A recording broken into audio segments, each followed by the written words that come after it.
merong source ko nagsabi, mabait itong si Kim Chu. Respetado niya ang kanyang kapwa. Edukada siya kapag ito ang nagsalita. Matinding pasabog ang kalalabasan. Kapag nagsalita na raw si Kim Chu, goodbye na sa kanyang karir si Zian Lim. Ano kaya ibig sabihin nun?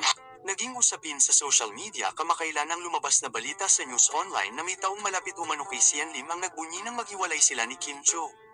May nagchika umano na hanggang tenga raw ang ngiti ng taong malapit kay Zian nang aminin na sa publiko ang tunay na estado nila ni Kim. Written. And ginawa na yun. Bago pa man tayo pinanganak. So, mas madaling tanggapin lahat ng bagay. Hindi ka nga nakatakda yan. Yes. So, parang lahat ng nangyayari sa bawat tao, like si Mami Fe, hindi naman nangyari yung paghiwalay nila by accident. Sadyang itinadahan na yun, and then binalik sa kanya, and then tinanggal ulit sa kanya, and that made her strong. And hopefully ma-realize natin kung bakit yun nangyari. Diba? Bakit mo nakilala, bakit siya nangyari.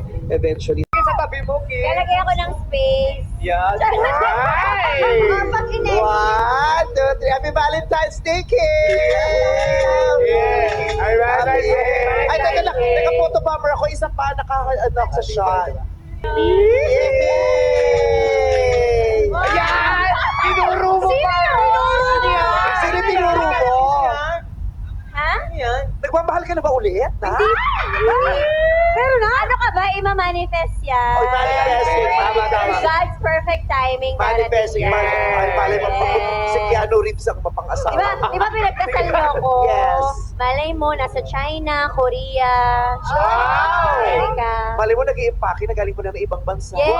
Ganda. Ano pa siya ngayon? Kakagising kasi tanghali. Ganon? Nung sinabi mo Korea, may umasa dito.